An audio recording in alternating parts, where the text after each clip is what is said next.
एगो लाइन हम गौनी कि ट्यूशन के प्यार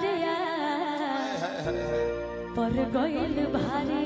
ट्यूशन के प्यार अक्सर ट्यूशन या स्कूल में प्यार मोहब्बत होते, मुझे इतना नॉलेज नहीं है। हाँ, तुम्हें मैंने जो जो सुना है वही बता। बिल्कुल खुशी को नॉलेज नहीं है, जो मैं सुनी वही बता रहे हैं। कभी जी ने लिख दिया, बिल्कुल खुशी को पता तो नहीं। मुझे पता है कि मुझे पता है कि सारी गलती मेरी नहीं।